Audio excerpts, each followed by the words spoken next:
Everybody out there in YouTube, SC Closer here with another episode of Southern Style. I believe this will be episode number 17. I'm declaring victory, folks. I'm declaring victory. We have been heard. Our voices have been heard. Many of you may have been following this. A couple of weeks ago, we had a show where 4 of the local bands were playing out at the New Brooklyn Tavern. And we had some negative reviews prior to the show where one of the writers for one of the local periodicals here basically gave unflattering write-ups of the bands that were playing. And a lot of people got upset about it, and there was a lot posted about it on Facebook. And when I heard about it, I made a video and responded to it. And the video, I put it up on Facebook and some different places, and it got a little bit of attention. And basically what turned out is we had a increase in interest in the event because of this. And had a big, huge turnout, and lots of folks came out, and we had a great time that night.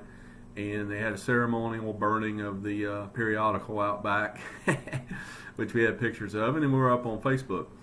And I did a little review of the show later, and I provided some film clips and everything, so you guys could watch, and you could see if the descriptions of the band actually matched when the bands, when you saw the actual video of the band. Were these really accurate descriptions of the band? And I'll let you decide that. And that was in, I guess that would have been episode 14. But in any event. So today, Mr. Lawrence, I believe, Jordan Lawrence, I guess is an editor or something over there at this local periodical. He responded to us. He responded to the whole thing. He mentioned about the different comments he was getting and the different people, the complaints that he was hearing. He mentioned my video that he saw, and he saw the picture of Webb burning the copy of the periodical. And anyway, so he has responded. And I think that's great, guys. I think that's great because they have responded. That means they've heard us. I mean, our voices were heard. So, I mean, everybody should feel good about that you guys turned out, and because, of your involvement, you got these guys to acknowledge. They have actually acknowledged us. They've acknowledged that, they haven't necessarily acknowledged any wrongdoing or anything like that. I'm not really accusing them of wrongdoing, but they have acknowledged that they have upset quite a few people and all. And, to be perfectly honest, I mean, it's not really hurting them any. Matter of fact, the negative publicity is probably helping them some. I know the negative publicity they were giving the bands for that show last week actually helped the bands. So I guess everybody's benefiting from it. Nobody's really getting hurt from it. And it's done a little bit, I think, to strengthen our community because the musicians are coming together in response to, how this periodical's basically treating the local bands. But anyway, I got another copy of this periodical. It just so happens that one of my favorite restaurants has these out front. And I went by there tonight to get a little something to eat, and I picked a couple of these up. It's a nice little article and stuff. He got the picture that we posted up on Facebook of Webb burning the periodical. And anyway, I don't really have too much to say about it. And I think it's great that we've been acknowledged. We've been publicly acknowledged.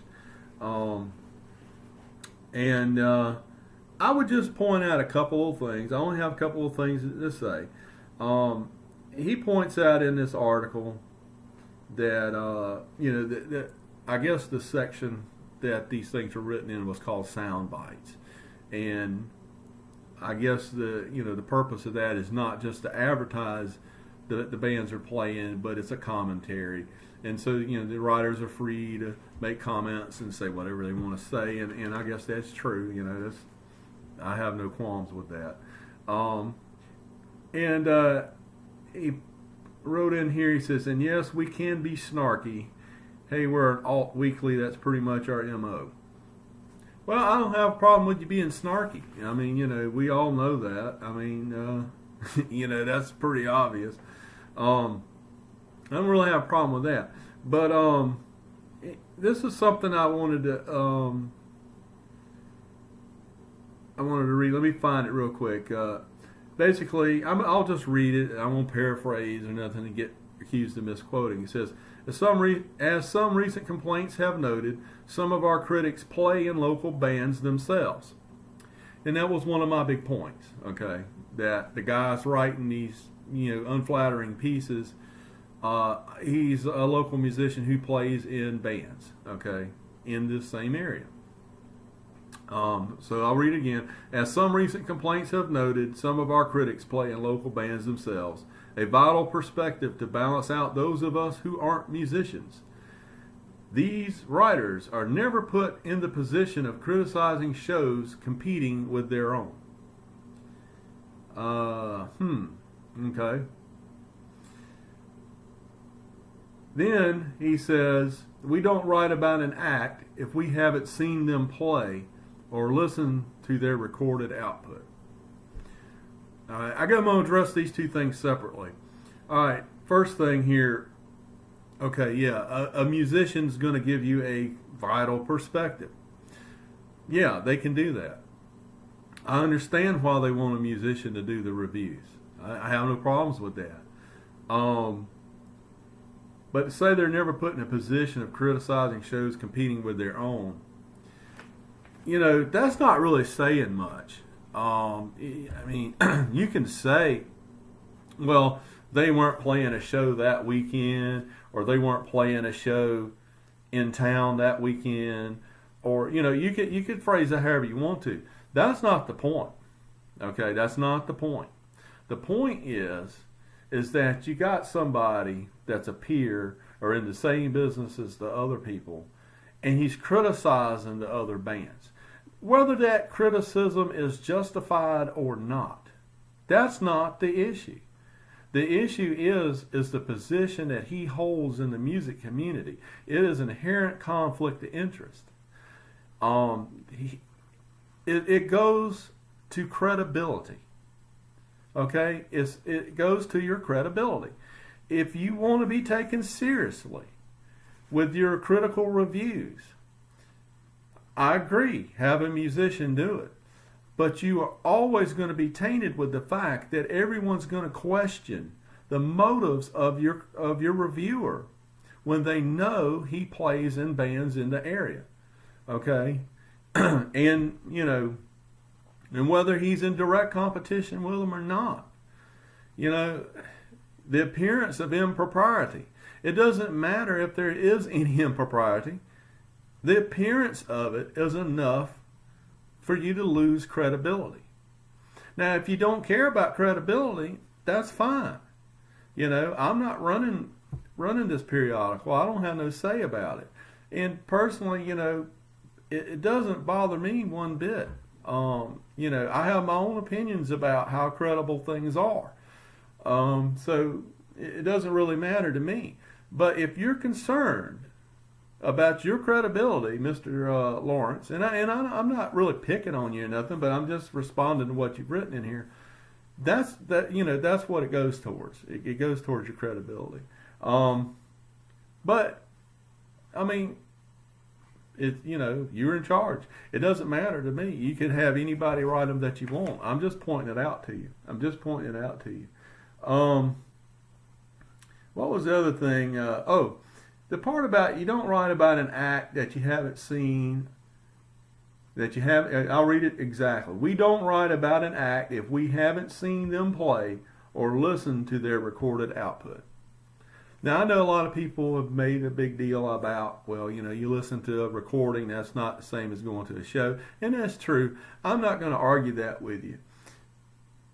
I'm just going to, basically, I stand by what I said before. And perhaps this point has somehow been missed. The guy that wrote the other review, Okay?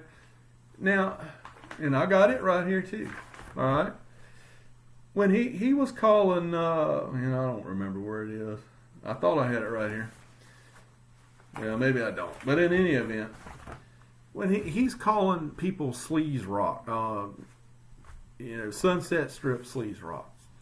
All right, now, when I hear that, now I was alive during this time, okay? I know what Sunset Strip sleaze rock is supposed to be, at least in my mind, I know what it's supposed to be.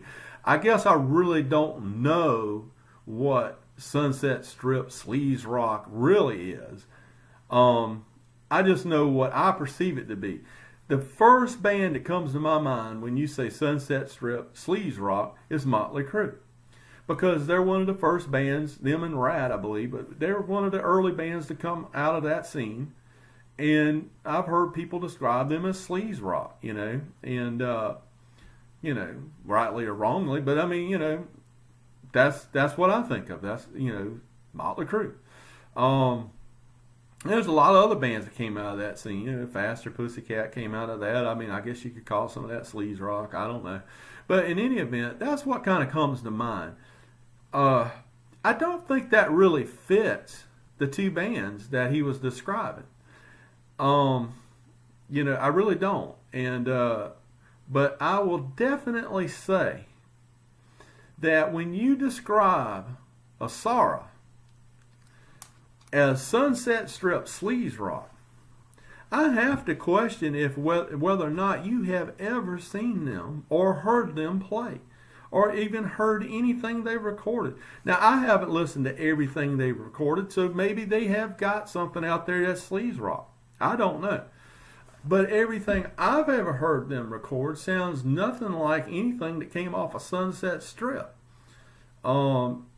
It just doesn't. If anything, they're more 90s, to 2000 sounding or something to me. I get more of a sense of some of the early grunge influence or something in the songs I hear them do, or than sleaze rock. It just it's just nothing.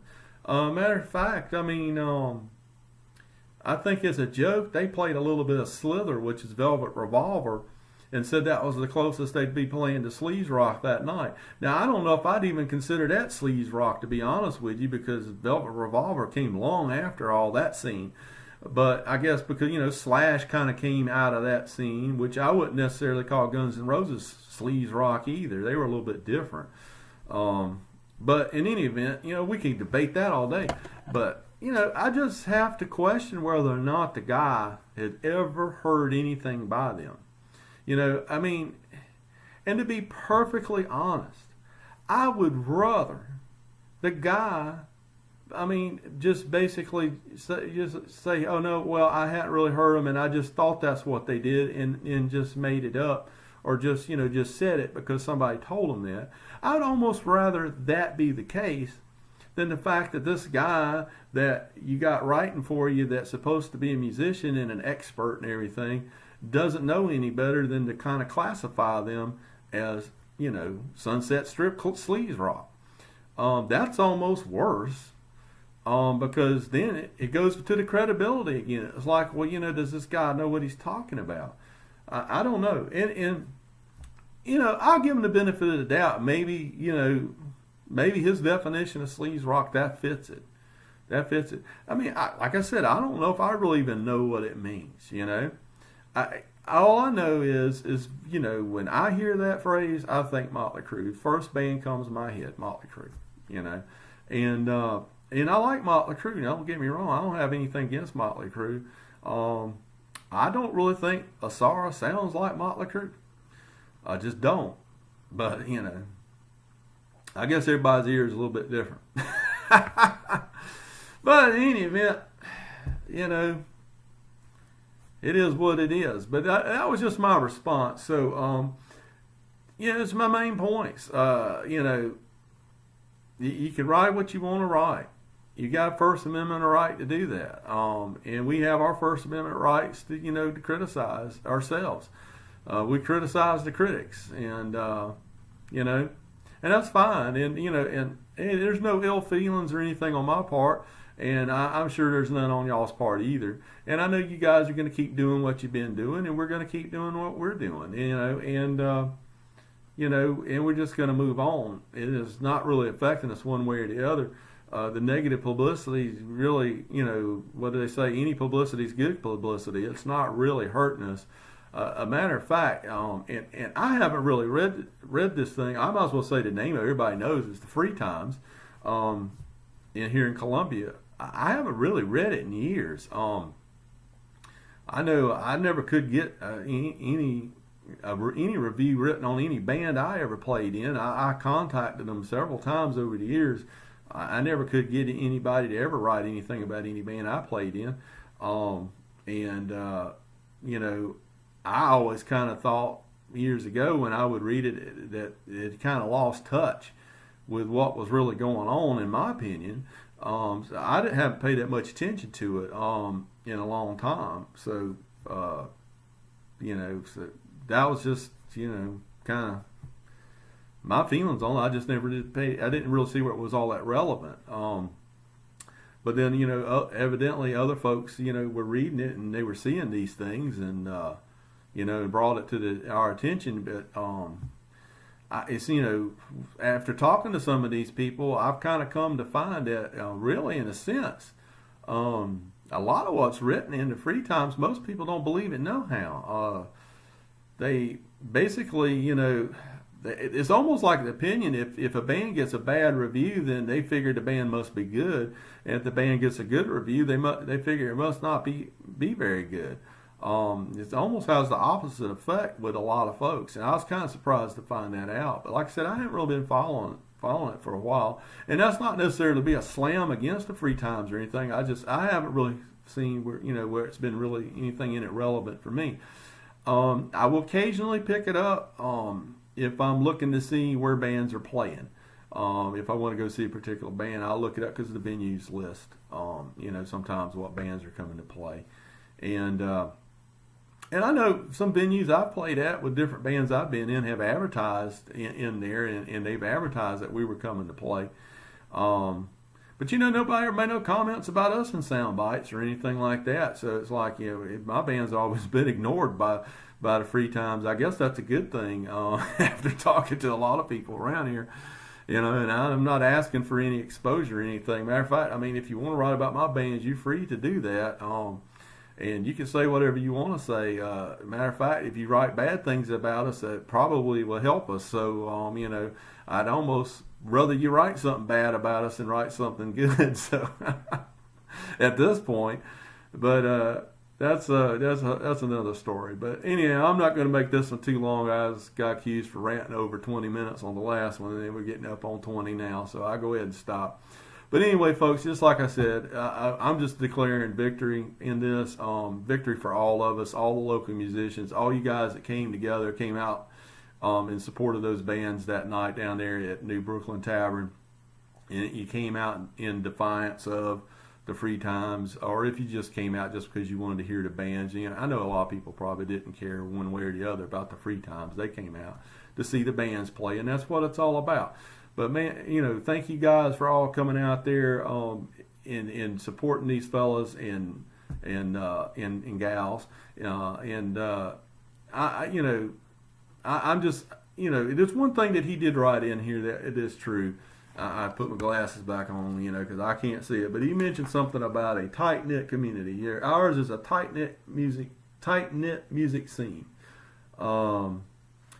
Yeah, I think we are. I think we're a pretty tight-knit group. And I think this controversy's only made us a little bit closer, guys. And I just hope we kind of build on this and continue going. And, we can still have fun with these guys in the Free Times. We'll still have fun with them. I'm sure they're still going to have fun with us, too. But just remember, fellas, just don't take this too seriously. Just don't take it too seriously. Look at it for what it is. And don't take it too seriously. And just remember what we're out there for. We're out there to play music and entertain the folks. So that's all I got to say. This is S.C. Closer and the Southern Style Studios signing off. See y'all later.